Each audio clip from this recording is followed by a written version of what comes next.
नमस्कार, रोकटोकमध्ये आपलं स्वागत। आज आपण चर्चा करणार आहोत प्रामाणिकपणे काम करणाऱ्या अधिकाऱ्यांना मिळणाऱ्या वागणुकीविषयी।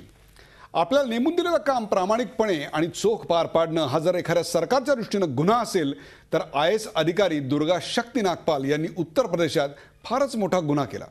नम्रपणे आणि कर्तव्य भावनेनं वाळू उपसना करणाऱ्या साळसूद अशा माफियांवर त्यांनी थेट धडक कारवाई करण्याची जुर्रत केली। ही घटना घडली त्या जिल्ह्याचं नाव देखील बघा काय होतं, गौतम बुद्ध नगर। मग काय, या गौतम बुद्धाच्या नगरीतच सत्य, अस्तेय आणि अहिंसा या आपल्या गुणांसाठी देशभर ओळखल्या जाणाऱ्या मुख्यमंत्री अखिलेश यादव यांचं पित्तच खवळलं आणि त्यांनी दुर्गा यांची तडकाफडकी बदली निलंबन केलं। प्रसारमाध्यमातून या पुण्यकर्माची खबर दिल्ली दरबारी पोहोचल्यानंतर काँग्रेस अध्यक्षा सोनिया गांधींनी पंतप्रधानांना पत्र लिहून याची दखल घ्यायला भाग पाडलं आणि या पुण्यकर्माचे पडसाद आज दिल्लीतही उमटले। प्रामाणिक अधिकाऱ्यांसमोरची आव्हानं दिवसेंदिवस वाढत चाललेत का? कर्तव्यदक्ष अधिकारी नेत्यांसाठी डोकेदुखी ठरतात का? राजकारणी आणि अधिकारी यांचे संबंध नेमके कसे असावेत आणि ते बिघडले तर समाजाची नेमकी हानी काय होते? आणि प्रामाणिक असणं हेच सर्वात मोठं आजचं आव्हान बनलंय का? अशा घटनांमुळे प्रामाणिक अधिकाऱ्यांचं खच्चीकरण होऊ शकतं का? आणि अधिकाऱ्यांना समाजाचं पाठबळ मिळणं कितपत गरजेचं आहे, यासारख्या असंख्य प्रश्नांचा वेध घेऊया दुर्गेच्या निमित्तानं या खास कार्यक्रमात।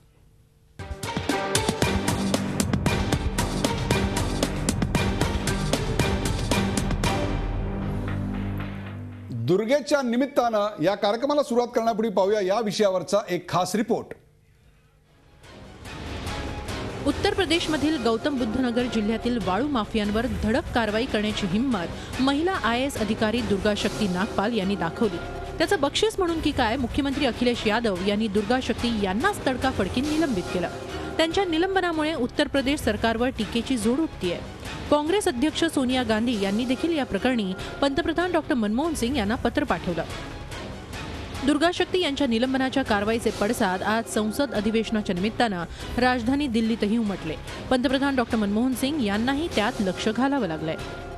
There are rules laid down and the rules will be followed and we are in touch with the state government to find out the full details of the case.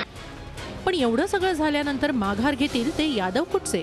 उलट जे अधिकारी चुका करतील त्यांच्यावर कारवाई केली जाईल असा ठाम पवित्रा मुख्यमंत्री अखिलेश यादव यांनी घेतलाय।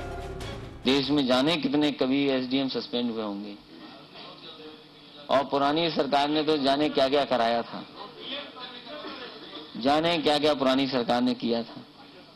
जहां हम लोग बैठे हैं इसी के बगल में पता नहीं हत्या हुई थी कि फांसी लगा ली थी या क्या हो गया था एक IAS। उत्तर प्रदेश सरकार फिर ये कहेगी कि हमें किसी IAS की जरूरत नहीं है, सारे IAS को विड्रॉ कर लें, अपने राज्य के अधिकारियों से ही काम चला लेंगे। सपा नेत्यांचा हा हेकेखोरपणा पाहता दुर्गा शक्ती नागपाल यांचं निलंबन रद्द होण्याची शक्यता सध्या तरी दिसत नाही। अन्न सुरक्षा विधेयक मंजूर करून घेण्यासाठी काँग्रेसला सपा नेत्यांची गरज भासणार आहे। त्यामुळे केंद्र सरकार या महिला अधिकाऱ्याला न्याय देईल अशी आशा बाळगणं जरा धाडसाचंच होईल। Bureau report, Zee Media, Mumbai. दुर्गेच्या निमित्तानं या कार्यक्रमाला सुरुवात करण्या अगोदर मी आजच्या मान्यवर पाहुण्यांची आपली ओळख करून देतो। माझ्यासोबत आहेत आम आदमी पार्टीच्या अंजली दमानिया। अंजली दमानिया, आपलं स्वागत। माझ्यासोबत आहेत ॲडव्होकेट महादेव शेलार। महादेव शेलार हे काँग्रेसचे प्रवक्ते। सर, आपलंही स्वागत। माझ्यासोबत आहेत माजी निवृत्त सनदी अधिकारी लीना मेहेंदळे। लीना मेहेंदळे मॅडम, आपलंही स्वागत। आणि माझ्यासोबत आहेत डॉक्टर विश्वंभर चौधरी, ज्येष्ठ सामाजिक कार्यकर्ते। विश्वंभरजी, आपलं या कार्यक्रमात स्वागत। या कार्यक्रमाची सुरुवात करताना पहिलाच प्रश्न मी विचारतोय अंजली दमानिया यांना। अंजली दमानिया, नेमकं काय घडतंय असं वाटतं आपल्याला? प्रामाणिक IAS अधिकाऱ्यांची कोंडी होतीये? सगळीकडेच जर आपण बघितलं, अगदी महाराष्ट्रापासून सुरुवात केली, पुन्हा पुन्हा आपण बघतोय सगळ्या IAS अधिकाऱ्यांची जिथे तिथे कोंडी होतीये। आपण थोडेच दिवसापूर्वी बघितलं, केंद्रेकरांची बीडला झालेली कोंडी, तुकाराम मुंडेंची झालेली जालन्याला झालेली कोंडी, 8 महिन्यात त्यांची बदली केली गेली, 8 महिन्यात केंद्रेकरांची बदली केली गेली। तेच पुन्हा आता इथे घडतंय उत्तर प्रदेशमध्ये। म्हणजे इकडे राष्ट्रवादी आणि तिकडे मग ते सपा असो किंवा काँग्रेस असो किंवा कळवळा काढून म्हणणाऱ्या सोनिया गांधी यांनी खेमका प्रकरणात काय केलं तेच केलं। मग अशोक आणि आज जेव्हा नारायण स्वामींना हा प्रश्न विचारला गेला ते म्हणतात या दोन्ही केसेस वेगळे आहेत। दुर्गा शक्ती वेगळी आणि अशोक खेमका वेगळे आहेत. मला खरंच कळत नाही आपला देश कुठे चाललाय, कुठे भरकटला जातोय आणि या राजकारणी लोकांना कसला हा एवढा माज आलाय. हा सत्तेचा माज आहे, हा एक मगरूरपणा आहे जो त्यांच्या भाषेतनं, त्यांच्या वक्तव्यातनं पुन्हा पुन्हा दिसून येतोय. आज IAS ऑफिसर, आज जसं अखिलेश म्हणाले, मुलायम सिंग म्हणाले की तुम्ही सगळे IAS ऑफिसर्स इकडनं काढून टाका, आम्ही स्टेट ऑफिसर्सवर हे करू, मॅनेज करू. अहो बोलूच कसं शकता असं? म्हणजे हा अंधाधुंदीचा कारभार चाललाय सगळा. हा एक अंधाधुंदीचा कारभार आहे. हाच प्रश्न घेऊन मी जातोय लीना मेहेंद्रे यांच्याकडे. मॅडम, एखाद्या अधिकाऱ्याचं, IAS अधिकाऱ्याचं जर निलंबन करायचं असेल तर त्या संदर्भातला कायद्यातल्या तरतुदी, त्यातले रूल्स काय आहेत हे तरी जनतेला जरा समजावून सांगा.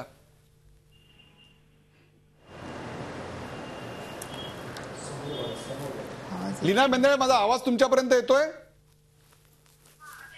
हा, आता येतोय. बरोबर आहे. मी माझा प्रश्न मला असा आहे प्रश्न की कळलाय तुमचा. एखाद्या अधिकाऱ्याचं निलंबन प्रश्न करायचं असेल तर कळलाय. काय? बोला. निलंबन करायसाठी पूर्वी असा नियम होता की त्याच्यासाठी केंद्र शासनाची परवानगी लागत असे, पण त्याच्यानंतर ह्या नियमामध्ये थोडासा बदल करण्यात आला आहे आणि असा कायदा, आता असा नियम करण्यात आलेला आहे की एखादं राज्य सरकार हे IAS IPS अधिकाऱ्यांची निलंबन करू शकतात, परंतु पुढल्या 45 दिवसात केंद्र शासनाने त्याला मान्यता दिली पाहिजे. म्हणजे the approval of the central government is necessary. पण मॅडम, अप्रुव्हलच्या आधी त्याची काही चौकशी, त्याच्या निलंबनाचे आदेश डायरेक्ट काढायचे, हे कितपत संयुक्तिक वाटतं? हे मला तरी असं वाटतं की निलंबन IAS अधिकाऱ्यांचं करणं हे अतिशय चुकीची गोष्ट आहे आणि अगदी फार त्याच्यामध्ये त्याच्या मागे एक मोठा विचार असला पाहिजे. परंतु आम्हाला हवं तेव्हा आम्ही IAS अधिकाऱ्यांना बाहेर काढू शकतो, ही जर का भूमिका असेल तर मला असं वाटतं की ही भूमिका देशाला योग्य नाही. आणि देशामध्ये आपल्याला व्यवस्था जर टिकवून ठेवायची असेल, आपण सुव्यवस्था म्हणतो, तर सुव्यवस्था जाऊ दे, निदान व्यवस्था जरी टिकवून ठेवायची असेल तरी आपल्याला वरिष्ठ अधिकारी त्यांना सन्मानाने वागवायला हे आपल्याला पहिल्यांदा शिकलं पाहिजे. आणि महाराष्ट्रामध्ये अगदी पूर्वापार आपण बघत आलेलो आहो की अगदी यशवंतराव चव्हाणांपासून तर वसंतदादा पाटील असेपर्यंत एक अशी परंपरा होती की मी स्वतः वसंतदादांच्या जिल्ह्यामध्ये काम केलेलं आहे आणि कधीही ते कलेक्टर साहेब याशिवाय दुसरं संबोधन वापरत नसत, किंवा SP असतील तर SP साहेब असं संबोधन वापरत असत. ही जी परंपरा एक राजकारण्यांची पूर्वापार चालत आलेली होती, ती परंपरा आता कुठेतरी हरवत चाललेली आहे असं आपल्याला चित्र दिसतंय. आणि हे समाजाला विघातक आहे, कारण घटनेने आपल्याला असं सांगितलेलं आहे की जे राज्यकर्ते आहेत, राजकारणी नेतृत्व आहे, त्यांची एक स्पष्ट भूमिका आहे, तशीच IAS आणि सिव्हिल सर्व्हिसेसची एक स्पष्ट भूमिका संविधानाने आखून दिलेली आहे. घटनेतल्या 311व्या कलमानुसार जर माझी माहिती बरोबर असेल तर त्यानुसार अशा अधिकाऱ्यांच्या संरक्षणासंदर्भात तरतुदी त्या ठिकाणी केलेल्या आढळतात. आत्ता जो तुम्ही एक मुद्दा मांडला त्याच मुद्द्यावर मला विश्वंभर चौधरी यांना प्रश्न विचारायचा आहे की वसंतदादा पाटील यांचा उल्लेख त्यांनी केला की ते कुठल्याही अधिकाऱ्याला कलेक्टर साहेब असं म्हणायचे. इकडे तर अखिलेश यादव आहेत, वसंतदादा पाटील तर सारे 4थी पास होते, हायस्कूलचं तोंड त्यांनी बघितलेलं नव्हतं, परंतु त्यांच्या स्वभावामध्ये ही रुजुता होती, त्यांच्या स्वभावामध्ये एक प्रकारात समोरच्या अधिकाऱ्याला आदर करायची वृत्ती होती. मुलायम सिंग यांचंही फारसं शिक्षण झालेलं नाही, परंतु त्यांचे चिरंजीव अखिलेश यादव हे तर चांगले अमेरिकेमध्ये ग्रॅज्युएट होऊन आलेले आहेत, IT शिकलेले आहेत. शिक्षणानं माणसाच्या आयुष्यात कुठलाच फरक पडला नाही? नाही उदयजी, मला असं वाटतं की सुसंस्कृतपणा आणि शिक्षण याचा खरोखर काही संबंध नाही, हे आजच्या उदाहरणाने सिद्धच झालं.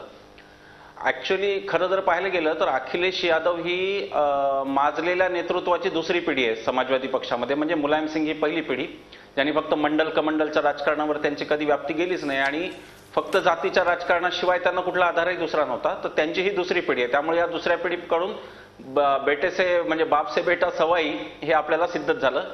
पण आधीचा जो आपला मुद्दा आहे त्याच्यात फक्त मला एक मुद्दा मांडायचा आहे की मेहेंदळे मॅडम जे म्हणाले, लीना मेहेंदळे मॅडम, की ही बदली फक्त आता केंद्राच्या परवानगीची गरज नाही, परंतु मला जिथपर्यंत माहिती आहे तिथपर्यंत राज्यपालांच्या परवानगीची गरज असते. कारण राज्यपाल हे राज्याचे कार्यकारी प्रमुख आहेत, ते हेड आहेत आणि राष्ट्रपतींचे प्रतिनिधी पण आहेत एक प्रकारे, पण ते राज्याचे मुख्य आहेत, म्हणजे प्रशासकीय मुख्य हे राज्यपाल आहेत. तर त्या राज्यपालांनी पण काय केलं हा मला प्रश्न पडला की म्हणजे खरोखर काही पोस्ट ह्या शोभेच्या झाल्यात का, काही पदही शोभेची झालीत का, की सगळा तमाशा राज्यात होत असताना राज्यपाल काही भूमिका अधिकार असून सुद्धा मला खात्री आहे की राज्यपालांच्या स्वाक्षरीशिवाय निलंबन झालं नसणार. मग राज्यपालांनी काय विचारलं शासनाला हा मला प्रश्न पडला. राज्यपाल तर तिथे काँग्रेसचेच नियुक्त असणार, तर त्यामुळे जे एकीकडे सोनिया गांधींनी फक्त पत्र लिहायचं, मनमोहन सिंगांनी त्याच्यावर काही बोलायचं नाही, म्हणजे ज्याला अधिकार नाही त्यांनी बोलायचं, घटनात्मक अधिकार नाही त्यांनी, आणि दुसरीकडे संरक्षण करायचं, ही मिलीभगतच आहे. याच्यात काही शंका असण्याचं कारण नाही की काँग्रेसला मुलायम सिंगची गरज, आणि काँग्रेसनी ह्या सगळ्याच पक्षांनी या तडजोडी वारंवार केल्या की जेव्हा राजकीय गरज असते तेव्हा ते काहीही विसरायला तयार होतात. राजकीय सौदेबाजीचं यापेक्षा काही वेगळं उदाहरण मला असं वाटत नाही. अन्यथा मनमोहन सिंगांनी ऍक्शन घेतली असती, नक्की सोनिया गांधींनी पत्र लिहिलं असतं. यावरूनच काँग्रेसचा हेतू स्पष्ट होता असं मला वाटतं. लीनाताई, मला तुम्ही सांगा की ऑल इंडिया सर्व्हिस आपल्याकडे रूल जो आहे 1969चा 1969चा, त्यातल्या 3ऱ्या तरतुदीनुसार अशा प्रकारे कोणत्याही प्रकारच्या IAS अधिकाऱ्याच्या निलंबनाची प्रक्रिया अतिशय सुस्पष्टपणे दिलेली आहे. तुम्हाला असं वाटतं का की या प्रकरणामध्ये अशा प्रकारच्या सर्व तरतुदींचं पालन करण्यात आलं? नाही, ह्याच्यामध्ये किती तरतुदींचं पालन करण्यात आलं हे त्या फाईलवरचं नोटिंग बघितल्याशिवाय असं ठामपणे सांगता येणार नाही.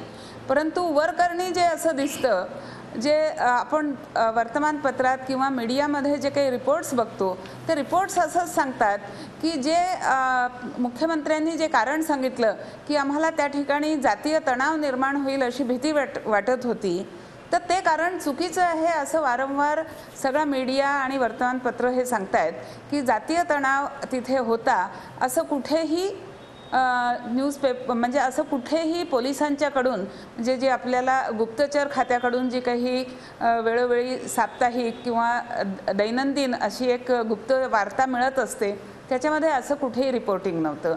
असं सगळे मीडियामधून हे सांगितलं जातं. असं जर असेल तर मग त्याचं दुसरं कारण काय असू शकतं? आणि दुसरं पलीकडे हेही दाखवलं जातं की दुसऱ्या बाजूला काही राजकारणी नेते अगदी मीडियासमोर येऊन पब्लिकली अत्यंत अभिमानाने हे सांगतात की पहा, मी 41 मिनिटात आदेश आणू शकतो लखनौहून, इथे बसून निव्वळ फोनवरून मी आदेश आणू शकतो आणि एखाद्या कुठल्याही अधिकाऱ्याला तडकाफडकी मी उचलून टाकून दाखवू शकतो. हे जेव्हा एक दुसरा नेता इतक्या समर्थपणे आणि इतक्या अभिमानाने, इतक्या मी म्हणेन की घमंडीनी जेव्हा बोलत असतो, तेव्हा ह्याच्या फाईलमध्ये आपल्याला फाईलवरून कळायला पाहिजे की ह्या फाईलमध्ये काय झालं असणार. फाईल न बघताही आपण एक अंदाज बांधू शकतो. 41 मिनिटात बदली करू शकतो, त्याहीपेक्षा 82 मिनिटात जनता त्याच्या मागे उभी का राहत नाही, या सगळ्या प्रश्नांचा आपण वेध घेणार. दुर्गेच्या निमित्तानं आपण चर्चा करतोय. दुर्गा शक्ती नागपाल यांची जी निलंबन करण्यात आलं, त्या निलंबनाच्या कारवाईच्या संदर्भात देशभर जी संतापाचा आगडोम उसळलेला आहे त्याची आपण चर्चा करतोय. आपण जातोय महादेव शेलार यांच्याकडे. ॲडव्होकेट महादेव शेलार, मला एका वाक्यात उत्तर द्या आणि मग त्याची कारण मीमांसा सांगा. अन्न सुरक्षा विधेयक की दुर्गा शक्ती, काय निवडणार तुमचं सरकार? या बाबतीत आमच्या सपुआने प्रूव्ह करून दाखवलं. आपल्याला मागचं उदाहरण देईन मी की ज्या वेळेला अनुकरार हे बिल आम्हाला आणायचं होतं त्यावेळेला आम्ही सत्तेची पर्वा केली नाही. याही वेळी करणार नाही आम्ही. त्याच्यावरून तुम्हाला मी उदाहरण दिलं ना की त्यासाठी आम्ही सत्तेची पर्वा केलेली नाही. ज्या सत्य बाजू आहे त्या पुढे आणण्याचं आमचं काम राहणार आहे आणि ते आमच्या अध्यक्षांनी, आमच्या नेत्यांनी आणलेलं आहे. आता मला 2 गोष्टींकडे आपल्याला वळायचं आहे की सुसंस्कृत आणि सुशिक्षित. सगळे सुशिक्षित काही सुसंस्कृत नसतात, परंतु सुसंस्कृतपणा हा कुणीही सोडायचा नसतो. आपण म्हणतो चॅरिटी बिगिन्स ॲट होम. त्यामुळे राज्यकर्ते कोणतेही असतील ते भारतीय संविधानाच्या घटनेनुसार निवडून आलेले आहेत. त्यामुळे आमचे मित्र विश्वंभर चौधरी पण का घसरले आणि ताई पण का घसरले हे म्हणाले माज आलेले लोक आहेत, ते म्हणाले माजलेले आहेत.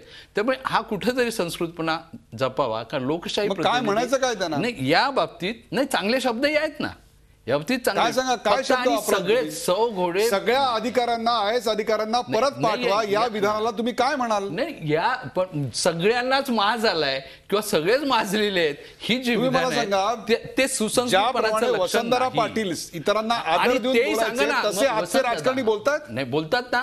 आता केंद्रेंचं उदाहरण ताईंनी दिलं केंद्रेंना मुख्यमंत्र्यांनी काय वागणूक दिली ते आपल्याला माहिती आहे.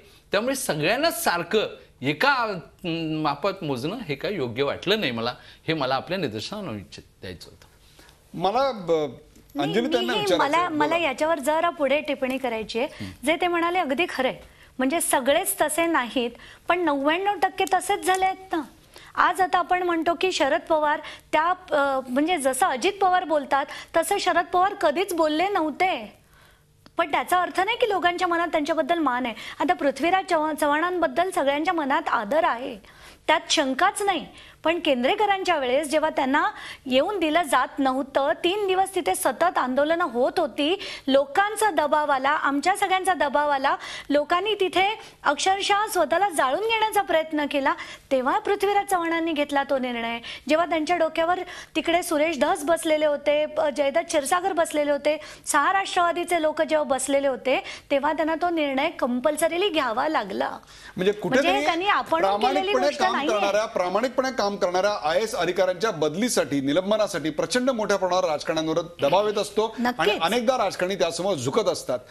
विश्वंभर चौधरी, मला तुम्ही सांगा, IAS अधिकाऱ्यांच्या बदल्या आणि निलंबन ही काय आता गुलदस्त्यातली गोष्ट राहिली नाही, त्यामागे राजकारण्यांचे काही हेतू असतात आणि त्याही वेळा बरेचदा ते हेतू वैयक्तिक स्वार्थ हे असतात, जनहित हे नसतं. हे अनेक आपल्याकडच्या या सगळ्या गोष्टींनी सिद्ध झालेलं आहे. मला तुम्ही सांगा, हे असं सगळं होत असताना IAS अधिकाऱ्यांची असोसिएशन आहे ती नेमकी काय करत असते असं आपल्याला वाटतं आणि त्यांनी काय केलं पाहिजे? विशेषतः या प्रकरणामध्ये जर 41 मिनिटात बदली होऊ शकते तर 82 मिनिटात IAS अधिकाऱ्यांची लॉबी का नाही उभी राहू शकत? एक्झॅक्टली. मला त्याआधी एक खुलासा करायचा आहे. शेलार साहेबांचा काहीतरी गैरसमज झाला. मी सरसकट सगळ्यांना माजलेले तसं अजिबात म्हणणार नाही. मी एवढा सरधोपट विधान करणारही नाही. मी जबाबदारीने विधान करेन आणि अनेक सुसंस्कृत राजकारणी माझ्याही पाहण्यात आहेत. त्यामुळे सरसकट ते विधान नव्हतं, ते मुलायम सिंग आणि त्यांचा मुलगा अशा दोघांच्यासाठी ते ऍप्लिकेबल होतं. हे पहिलं. आता दुसरं उदयजी, मला नेमका हाच प्रश्न पडतो की वेगवेगळ्या संघटना आहेत IAS अधिकाऱ्यांच्या, राजपत्रित अधिकाऱ्यांच्या, त्याच्यावर काम बंदची भूमिका का घेत नाहीत? तर त्याचं उत्तर स्पष्ट आहे. म्हणजे अगदी मी आपल्याला सांगतो की महाराष्ट्रामध्ये काही वर्षांपूर्वी बदली जे काही होत होते, म्हणजे प्रामाणिक अधिकाऱ्याचे अरुण भाटिया आहे, त्याचं इथे मोठे पुण्यामध्ये उदाहरण ठरले होते की अनेक त्यांच्या बदल्या, 28 काहीतरी बदल्या झाल्या वेगवेगळ्या. आणि मग त्याच्यावरती अण्णांनी आंदोलन केलं, अण्णांनी भूमिका घेतली, बदलीच्या विरोधातला कायदा महाराष्ट्रात आला की 3 वर्षाच्या खाली बदली करता येणार नाही. पण हा कायदा संघटनेला सुद्धा आणता आला असता. त्याच्यासाठी अण्णांची गरज का पडावी? लोकांचा सहभाग वाढवा. आता ते म्हणतील की लोकांनी उभं राहायला पाहिजे, पण लोकांचे प्रत्येक वेळेला सत्व परीक्षा पाहण्यापेक्षा आपण व्यवस्था का बदलू नये? जी व्यवस्था त्यांच्याच हातात आहे. IAS IPS अधिकारी या देशाचं प्रशासन चालवतात.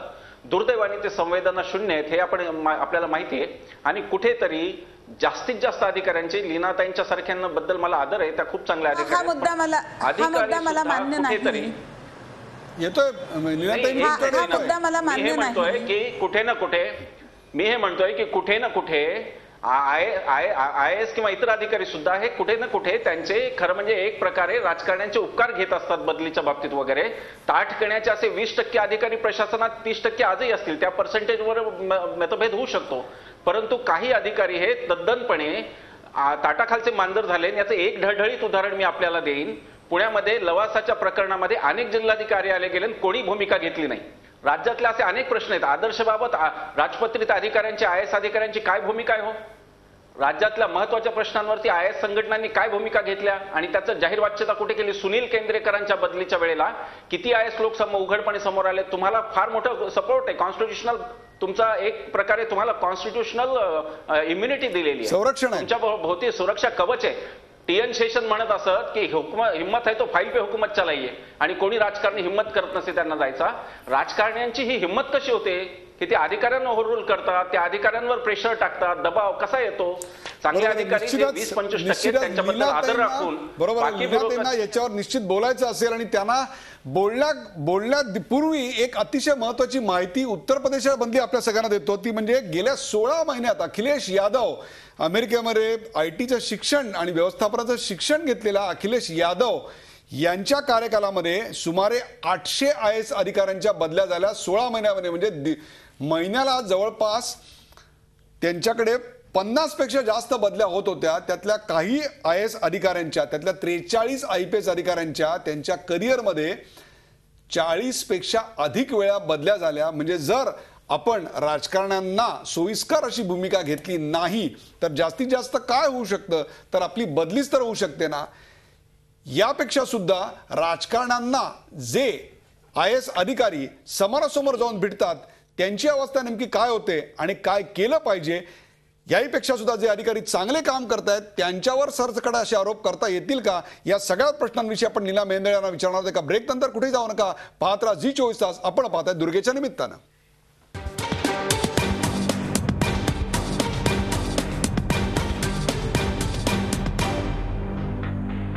झी 24 तास, एक पाऊल पुढे.